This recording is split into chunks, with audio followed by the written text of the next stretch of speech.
بہت شکریہ جی، تشریف رکھیں۔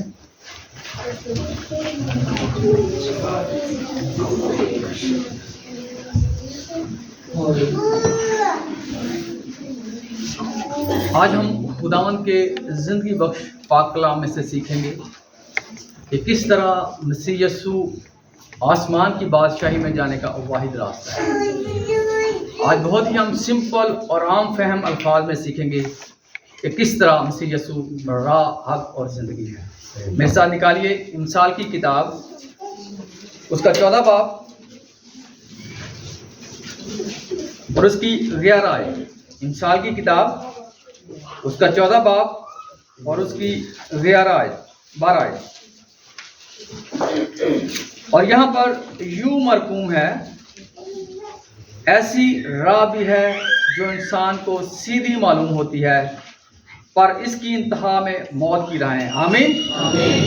ایسی راہ بھی ہے جو انسان کو سیدھی معلوم ہوتی ہے، پر اس کی انتہا میں موت کی راہیں ہیں۔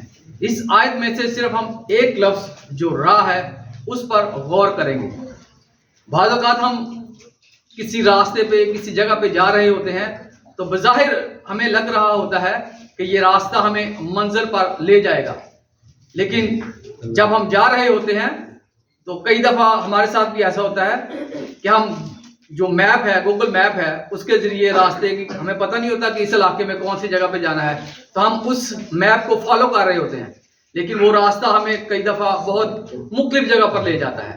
تو اسی طرح انسان ہوتے ہوئے جب ہم اپنی زندگیوں پر غور کرتے ہیں تو اپنی دانست میں، اپنے خیال میں ہم جس راستے پر چل رہے ہوتے ہیں ہمیں لگ رہا ہوتا ہے کہ یہ راستہ بالکل سیدھا راستہ ہے، لیکن ہمیں یہ نہیں پتا ہوتا کہ یہ راستہ ہمیں منزل پر لے کر جائے گا یا کہ نہیں۔ تو اس آیت میں جو راہ ہے اس کے بارے میں ہم سیکھیں گے۔ آج میں اپنے ساتھ کچھ سیڑھیاں لے کر آیا ہوں۔ آج ہم ایک تمثیل کے ذریعے سیکھیں گے کہ کس طرح مسیح یسوع آسمان کی بادشاہی میں جانے کا واحد راستہ ہے۔ میرے پاس کچھ سیڑھیاں ہیں اور اس ہم تمثیل کے ذریعے سیکھیں گے کہ مسیح یسوع واحد راستہ ہے آسمان کی بادشاہی میں جانے کا۔ اور سب سے پہلی سیڑھی، سب سے پہلا راستہ میرے پاس ہے نجات کا راستہ۔ کون سا راستہ؟ نجات کا راستہ۔ دوسرا ہے اچھے کاموں کا راستہ۔ کون سا راستہ؟ اچھے کاموں کا۔ اور تیسرا راستہ، تیسری سیڑھی جو میرے پاس ہے وہ ہے دولت کی سیڑھی۔ کون سی سیڑھی؟ دولت کی سیڑھی۔ اور آخری سیڑھی میرے پاس ہے مذہب کی سیڑھی، اور یہ وائٹ رنگ کی ہے۔ یہ 4 سیڑھیاں ہیں، یہ 4 مختلف راستے ہیں جن پر ہم عمل کرتے ہوئے آسمان کی بادشاہی میں جانے کی کوشش کرتے ہیں۔ تو آپ کے خیال میں کون سا طریقہ یا کون سا عمل صحیح ہے جس پر چل کر ہم ہمیشہ کی زندگی کے وارث بن سکتے ہیں اور آسمان کی بادشاہی میں پہنچ سکتے ہیں؟ کیا ہم نجات کے ذریعے آسمان کی بادشاہی میں جا سکتے ہیں؟ کیا ہم اچھے کاموں کے ذریعے آسمان کی بادشاہی میں جا سکتے ہیں؟ کیا ہم اپنی دولت کے ذریعے آسمان کی بادشاہی میں جا سکتے ہیں؟ یا ہم اپنے مذہبی پن کے ذریعے آسمان کی بادشاہی میں جا سکتے ہیں؟ آپ کے خیال میں کون سا عمل یا کون سا طریقہ صحیح ہے جو ہمیں آسمان کی بادشاہی میں لے جا سکتا ہے؟ پریز دی لارڈ۔ صرف نجات ہی وہ واحد راستہ ہے جس کے ذریعے ہم آسمان کی بادشاہی میں جا سکتے ہیں۔ یہ لال سیڑھی لال اس لیے ہے کہ مسیح یسوع نے آپ کی اور میری خاطر کوہ کلوری پر اپنا قیمتی خون بہایا تاکہ آپ اور میں نجات حاصل کر سکیں۔ یہ لال سیڑھی اس گناہ آلودہ زمین سے آسمان تک لگی ہوئی ہے۔ اگر کوئی نجات حاصل کرنا چاہتا ہے تو وہ مسیح یسوع یعنی اس نجات کی سیڑھی کو اپنائے اور نئے سرے سے پیدا ہو، تب ہی وہ آسمان کی بادشاہی میں داخل ہو سکتا ہے۔ بہت دکھ ہوتا ہے جب لوگ اس نجات کی سیڑھی یعنی مسیح یسوع کو چھوڑ کر مختلف راستوں کے ذریعے، مختلف اعمال کے ذریعے، عملوں کے ذریعے آسمان کی بادشاہی میں جانے کی کوشش کرتے ہیں۔ کچھ لوگ دنیا میں رہتے ہوئے سمجھتے ہیں کہ اگر وہ اچھے کام کریں گے تو وہ آسمان کی بادشاہی میں داخل ہو جائیں گے۔ میرے عزیزو، صرف آپ کے اعمال، آپ کے کام ہی آپ کو آسمان کی بادشاہی میں داخل نہیں کر سکتے جب تک آپ مسیح یسوع یعنی اس نجات کی سیڑھی کو نہیں اپناتے۔ ایک امیر شخص، آپ کو پتا ہے، مسیح یسوع کے پاس آتا ہے اور کہتا ہے، اے ربی، اے استاد، میں کون سی نیکی کروں کہ ہمیشہ کی زندگی کا وارث بنوں؟ تو مسیح یسوع نے اس سے کہا کہ تو حکموں پر عمل کر۔ اس نے کہا، کون سے حکموں پر؟ مسیح یسوع نے اس سے کہا کہ تو چوری نہ کر، تو جھوٹی گواہی نہ دے، تو اپنے ماں کی اور باپ کی عزت کر، تو زنا نہ کر، تو چوری نہ کر۔ تو اس شخص نے کہا ان سب باتوں پر تو میں بچپن سے ہی عمل کرتا آ رہا ہوں۔ تو مسیح یسوع نے اسے کہا پھر تجھ میں ایک چیز کی کمی ہے، جا اپنا مال اور اسباب بیچ اور غریبوں میں بانٹ دے اور میرے پیچھے ہو لے، تب تجھے آسمان پر بڑا خزانہ ملے گا۔ لیکن وہ شخص مسیح یسوع کی یہ باتیں سن کر وہاں سے واپس لوٹ گیا، اور جب وہ واپس جا رہا تھا تو مسیح یسوع نے اس کو جاتے ہوئے دیکھ کر اپنے شاگردوں سے کہا کہ دولت مند کا آسمان کی بادشاہی میں داخل ہونا ناممکن ہے، اونٹ کا سوئی کے ناکے میں سے گزر جانا آسان ہے، دولت مند خدا کی بادشاہی میں داخل نہیں ہو سکتے۔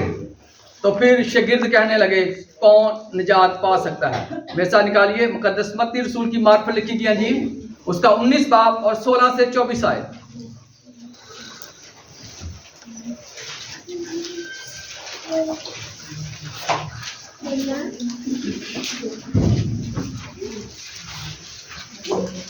اور یہاں پر یوں مرقوم ہے، اور دیکھو ایک شخص نے پاس آ کر اس سے کہا اے استاد میں کون سی نیکی کروں تاکہ ہمیشہ کی زندگی پاؤں؟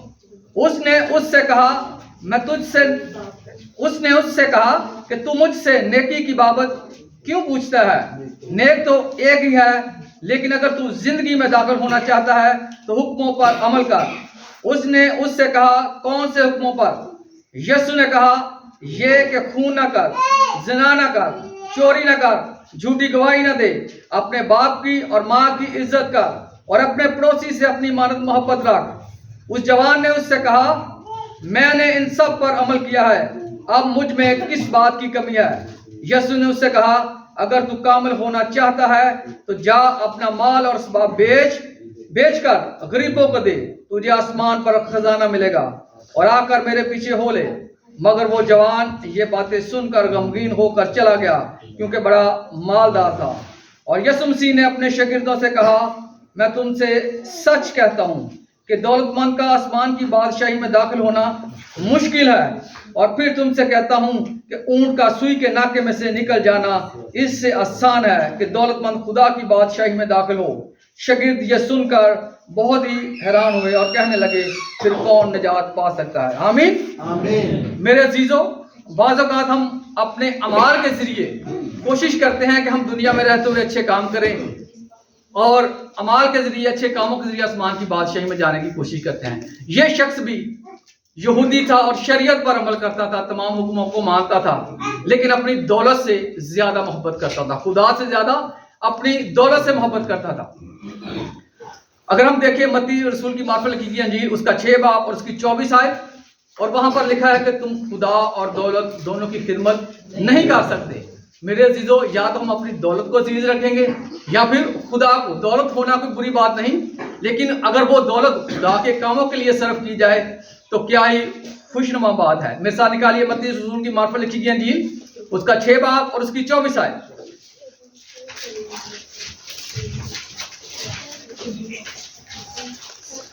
اور یہاں پر یوں لکھا ہے کوئی آدمی 2 مالکوں کی خدمت نہیں کر سکتا، کیونکہ یا تو ایک سے عداوت رکھے گا اور دوسرے سے محبت، یا ایک سے ملا رہے گا اور دوسرے کو ناچیز جانے گا۔ تم خدا اور دولت دونوں کی خدمت نہیں کر سکتے۔ آمین۔ یہاں پر صاف صاف لکھا ہے کہ تم خدا اور دولت دونوں کی خدمت نہیں کر سکتے۔ یہاں تو ہم اپنی دولت سے محبت کریں گے، کیونکہ لکھا ہوا ہے کہ جہاں تیرا مال ہے وہاں پہ تیرا دل لگا ہوا ہے۔ تو میرے عزیزو، اگر آپ کی زندگی میں دولت ہے تو بہت اچھی بات ہے، لیکن اگر اس دولت کو آپ اچھے کاموں کے لیے بھی صرف کرتے ہیں تو یہ نہ صرف دولت آپ کے لیے نجات کا وسیلہ بنے گی، نہ صرف آپ کی آسمان پہ پہنچنے کے لیے ایک راستہ ثابت ہوگی۔ اسی طرح میرے عزیزو، جو تیسری سیڑھی ہے میرے پاس، وہ ہے دولت کی سیڑھی۔ پہلے ہم نے دیکھا کہ ہم مسیح یسوع پر ایمان لا کر نئے سرے سے پیدا ہو کر آسمان کی بادشاہی میں جا سکتے ہیں۔